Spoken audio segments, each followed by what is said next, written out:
como fez falta a literatura na minha vida, porque eu li um livro que mudou o jeito de entender a relação de uma família com um pet idoso.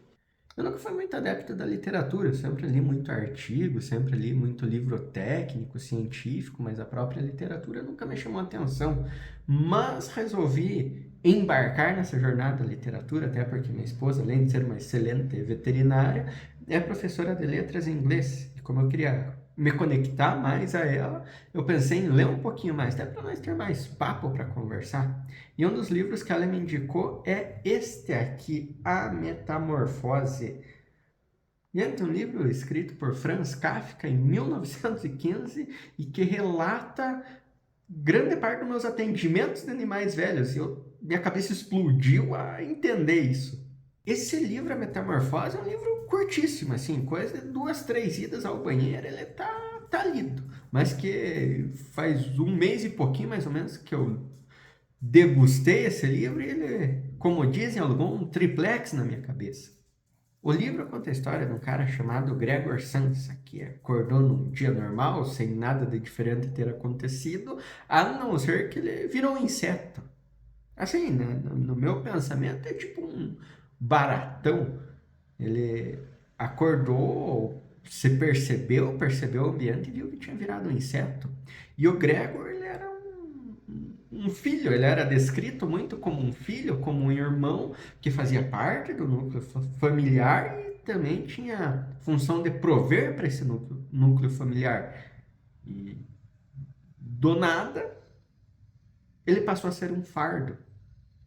Isso eu vejo muito nos meus atendimentos, quando o animal que passou 10, 15 anos numa família, às vezes viu grande parte daquela família se formar, se separar, viu filhos crescerem, viu filhos nascerem, viu pessoas saindo de casa, viu outras pessoas participando daquilo, participou de mudanças, de formaturas, de vencer doenças, de conquistar casas, carros novos, se tornar um fardo.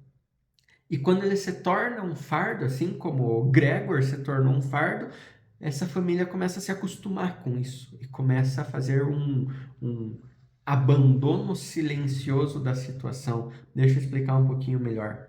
Numa bela manhã, o Gregor acorda, percebe que virou um inseto, que está atrasado ao trabalho, até o chefe dele vai na casa dele perguntar o que aconteceu, e a família nota, o chefe nota que ele se tornou um inseto. Primeiro todo mundo fica com medo, todo mundo fica assustado, e aí essa família vai tendo que lidar com isso.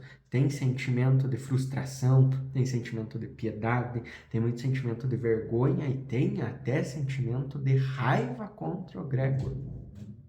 Ele começa a viver com o mínimo, começa a viver com contato social, contato físico mínimo e receber comida, que é o que mantém ele vivo.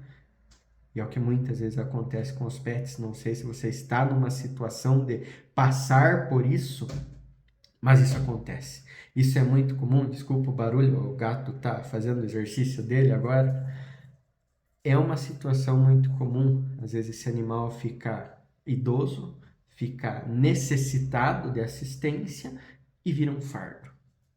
Necessita ser cuidado, e quanto mais ele necessita ser cuidado, mais ele começa a ser abandonado. E eu digo isso porque é a maior parte da casuística que eu atendo. É muito importante ter essa reflexão, porque muitas vezes essa reflexão é uma das reflexões que a gente tem na decisão pela eutanásia. Várias e várias pessoas já procuraram meu auxílio, procuraram auxílio de tantos outros colegas que acham que está na hora da eutanásia, não pelo estado do animal, porque elas não aguentam mais, porque elas são desgastadas. Tem inúmeras experiências que eu pretendo ainda contar aqui nos vídeos, mas já cito algumas breves passagens de casais que não dormiam mais juntos, já estavam há meses dormindo separados, porque um ficava na cama, outro tinha que ficar na sala atendendo do animal. Já vi famílias não poderem acompanhar celebrações de ano novo, de aniversário, de formaturas, porque se sentia incabível abandonar o animal por mais que o período de tempo fosse curto. Já vi pessoas abdicarem de conforto ou do seu próprio desenvolvimento pessoal, abandonando mensalidade de academia, curso de inglês, por exemplo, porque aquele dinheiro precisava ser destinado ao animal. E as pessoas que tomaram essas decisões, com certeza, foram decisões com amor, mas olha o impacto que isso teve. Imagina como fica o emocional dessa família. Então, se a gente olhar só o animal pelo animal, cara, a gente acha que são as piores pessoas do mundo. Mas eu tenho um conceito que eu trago comigo e sempre reforço, que é o seguinte: se o animal viveu 10 anos, 15 anos com aquela família, muito provavelmente ele foi amado. Provavelmente ele comeu muita coisa boa, trouxe muitos momentos felizes. Ele não foi um animal que foi mal cuidado ou maltratado para ter ficado velho assim. A família só está no momento que realmente chega o desespero aí. E o que a gente vê atrelado a isso realmente é um abandono silencioso, onde o Gregor passou a viver com o mínimo, o animal começa a viver com o mínimo. Nós vemos as famílias se acostumando com aquela situação. A família do Gregor começou a se acostumar dele ser um inseto, começou a saber como escondê-lo, como evitar de falar sobre ele, como não ter contato sobre ele, como minimizar os danos daquela situação. E muitas vezes é o que acontece com os animais. As pessoas se acostumam com a condição deles.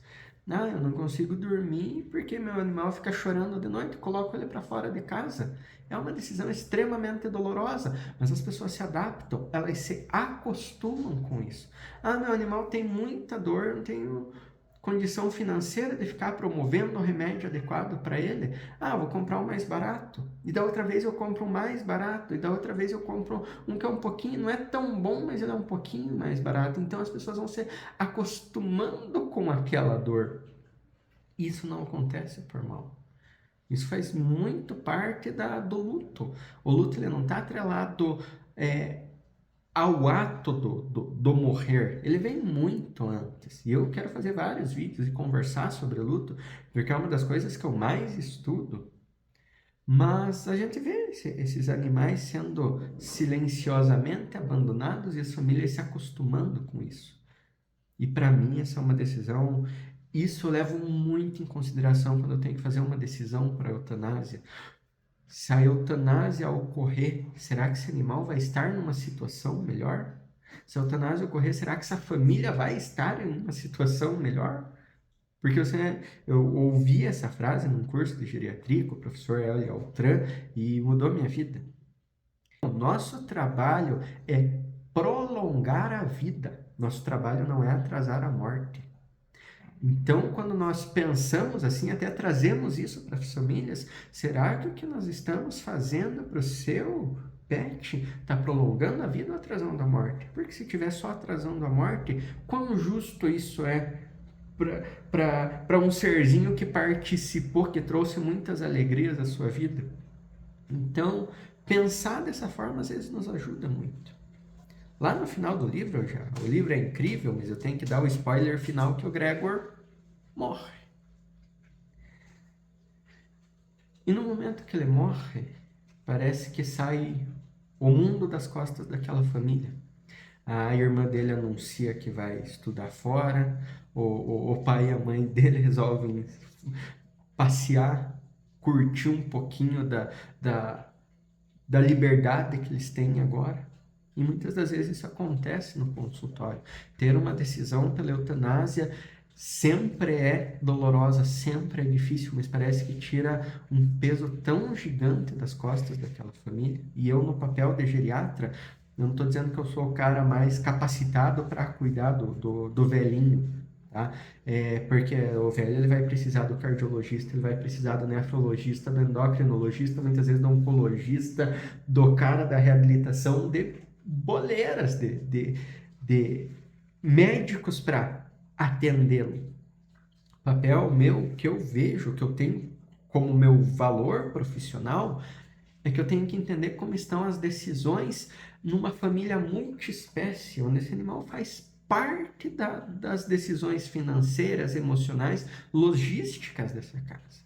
Então, muitas das vezes, a conversa sobre a eutanásia, ela recai sobre mim.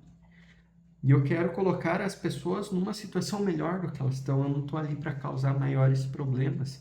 Se eu estou atendendo um animal velho, eu tenho certeza que ele envelheceu porque ele teve uma vida legalzona, porque ele foi amado, na gigante maioria das vezes. Não, isso não é uma regra, mas nos que eu atendo é mais ou menos isso que acontece. E a decisão pela eutanásia, ela é mais difícil do que você se acostumar com o problema. Se acostumar com o problema é um mecanismo de defesa que não tem muitos benefícios. E ter essa conversa, ter essa outra visão, pode mudar realmente o estado de sofrimento desse animal. Ele pode ser encerrado, a família pode ter um respiro novo, não perder a vontade de ter outros pets, porque outra situação muito falada durante, esse vai ser meu último animal, não quero ter mais. Há um trabalho muito grande para que o final da vida não seja o final de amar, de adorar, de ser amado por um pet. As pessoas muitas vezes se privam disso. Há pessoas que nunca mais querem abrir o coração para ser amada e amar um pet novamente. Então, esse papel é muito importante de entender o final da vida. E, de novo, quanto eu me arrependo de não ter conhecido a literatura antes. Então, se você já conheci esse livro, vocês têm outros livros para indicar que falem sobre situações de envelhecimento, de final de vida, deixa aqui nos comentários.